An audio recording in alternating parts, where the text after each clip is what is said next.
నమస్కారం, welcome to వంటింటికి దారేది. ఇవాళ మనం తెలుసుకుంటున్న recipe simple and quick potato fry.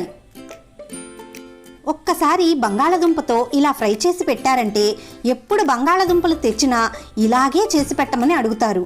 అంత టేస్టీగా ఉండే ఈ పొటాటో ఫ్రై తయారీ విధానం ఇప్పుడు మనం తెలుసుకుందాం. ముందుగా ఓ కడాయిలో 6 టేబుల్ స్పూన్ల ఆయిల్ని వేసుకోవాలి. సుమారుగా 30 ml ఉంటుంది. ఈ ఆయిల్ వేడెక్కిన తర్వాత 1 టేబుల్ స్పూన్ తాలింపు దినుసుల్ని వేసుకోవాలి. సన్నగా చీల్చుకున్న 1 పచ్చిమిరపకాయ, అలాగే 2 ఎండుమిరపకాయల్ని కూడా వేసుకోవాలి. అలాగే కొద్దిగా కరివేపాకును కూడా వేసుకుని వీటన్నిటినీ కలుపుతూ దోరగా ఫ్రై చేసుకోవాలి. ఈ తాలింపు మాడిపోకుండా చక్కగా కలుపుతూ ఫ్రై చేసుకోవాలి. తాలింపు దోరగా వేగిన తర్వాత ముందుగానే కట్ చేసి చల్లటి నీళ్లలో వేసుకున్నటువంటి బంగాళదుంప ముక్కల్లో నీళ్ళన్నీ తీసేసి ఆ ముక్కల్ని ఇందులో వేసుకోవాలి. 3 పెద్ద బంగాళదుంపల్ని సుమారుగా 300 గ్రాములు ఉండేలాగా చూసుకుని వాటిని చెక్కు తీసేసుకుని చక్కగా క్యూబ్స్లా కట్ చేసుకుని చల్లటి నీళ్లలో వేసి కొద్దిసేపు అలాగే వదిలేయాలి. అలా ఉంచటం వల్ల స్టార్చ్ అంతా రిలీజ్ అయిపోయి పొటాటో చక్కగా ఫ్రై అవుతాయి. మీడియం ఫ్లేమ్లో బంగాళదుంప ముక్కల్ని మధ్య మధ్యలో కలుపుకుంటూ కలర్ మారే వరకు ఫ్రై చేసుకోవాలి.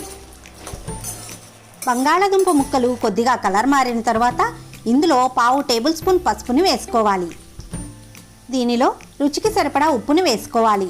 నేను ఇక్కడ 1 టేబుల్ స్పూన్ ఉప్పుని వేసుకుంటున్నాను. అలాగే రుచికి సరిపడా కారం, ఇక్కడ 2 టేబుల్ స్పూన్ల కారాన్ని వేసుకుంటున్నాను.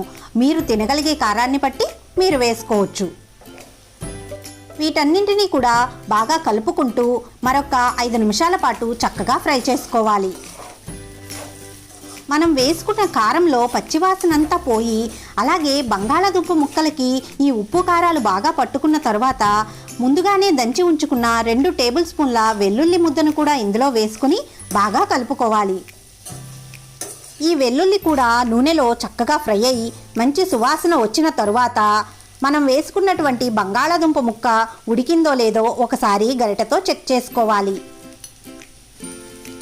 బంగాళదుంప ముక్క కొద్దిగా మెత్తబడిందంటే మనకి కూర సిద్ధమైనట్లే. ఇలాంటప్పుడు సన్నగా కట్ చేసుకున్న కొద్దిగా కొత్తిమీరను చల్లుకొని ఒకసారి బాగా కలుపుకొని ఉప్పు కారాలని కూడా మీ రుచికి తగినట్లుగా అడ్జస్ట్ చేసుకుంటే కూర రెడీ అయిపోయినట్లే.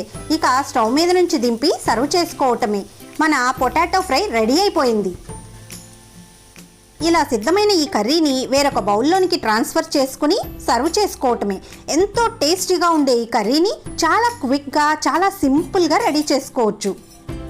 ఈ పొటాటో ఫ్రైని వేడివేడి అన్నంతో అయినా లేదా చపాతీ, పుల్కా, రోటీ దేంతో అయినా కూడా సర్వ్ చేయవచ్చు. ఎంతో టేస్టీగా ఉండే ఈ పొటాటో కర్రీ తయారీ విధానం మీకు నచ్చిందా?